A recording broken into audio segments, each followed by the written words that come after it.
بسم اللہ الرحمن الرحیم۔ شروع اللہ کے نام سے جو بڑا مہربان نہایت رحم والا ہے۔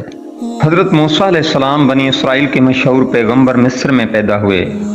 فرعون کو معلوم ہو گیا تھا کہ بنی اسرائیل میں ایک لڑکا پیدا ہونے والا ہے جو اس کی بربادی کا باعث ہوگا، اس لیے وہ بنی اسرائیل کے سب لڑکوں کو قتل کرا دیتا تھا۔ لہذا آپ علیہ السلام کی والدہ نے آپ علیہ السلام کو صندوق میں بند کر کے دریائے نیل میں بہا دیا، جو فرعون کی ملکہ کی نظر سے گزرا۔ اس نے آپ علیہ السلام کو بطور فرزند پالا۔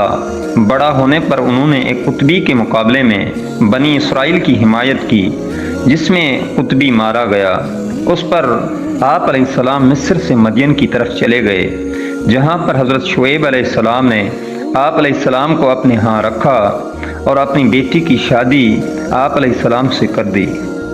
12 برس کے بعد حضرت موسیٰ علیہ السلام اپنی اہلیہ کے ہمراہ واپس آ رہے تھے تو وادی طویٰ میں اللہ تبارک و تعالی نے آپ علیہ السلام سے کلام فرمایا، اور آپ علیہ السلام کو پیغمبری عطا ہوئی، اور آپ علیہ السلام کو فرعون کی ہدایت کے واسطے متعین کر دیا گیا، اور عصا اور ید بیضا کے معجزات عطا ہوئے۔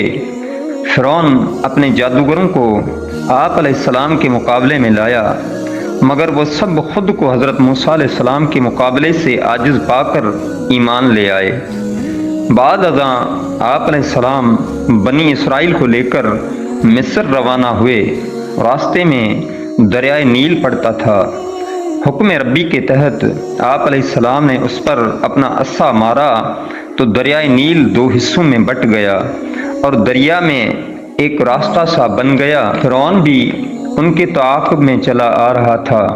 جب وہ دریا پر پہنچا اور دریا میں راستہ دیکھ کر بلا جھجک آپ علیہ السلام کے پیچھے ہی اپنے لاؤ لشکر سمیت دریا میں اتر گیا۔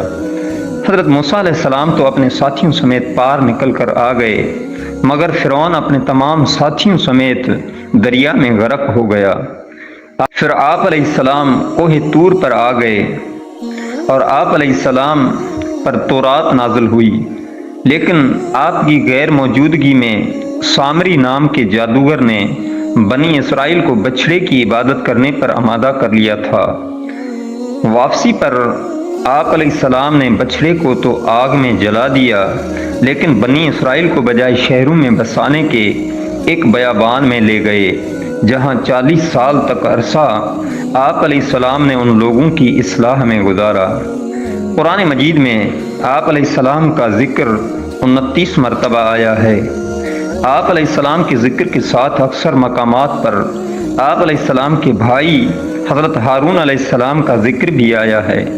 قرآن مجید میں جہاں فرعون کے ڈوبنے کا ذکر کیا گیا ہے، وہاں یہ بتایا گیا ہے کہ فرعون نے ڈوبتے وقت نہایت عاجزی سے اپنی عبودیت کا اقرار کر کے معافی مانگی، مگر اب معافی کا وقت گزر چکا تھا۔ اس کو رب ذوالجلال کی طرف سے جواب ملا تھا، وہ صرف اتنا تھا کہ ہم تیرے جسم کو محفوظ رکھیں گے تاکہ آنے والی نسلیں تیری لاش کو دیکھ کر عبرت حاصل کریں۔ چنانچہ آج سے 40-50 سال پہلے اسی فرعون کی لاش دریائے نیل سے مل گئی تھی، اور جس کے بعد آثار و علامات دیکھ کر طبقات الارض کے بڑے بڑے ماہرین اور سائنسدانوں نے متفقہ طور پر فیصلہ دیا تھا کہ یہ وہی فرعون ہے جو حضرت موسیٰ علیہ السلام کے زمانے میں ان کا تعاقب کرتے ہوئے غرق ہوا تھا۔ چنانچہ آج بھی اس کی ممیائی ہوئی لاش قاہرہ کے عجائب گھر میں دیکھی جا سکتی ہے۔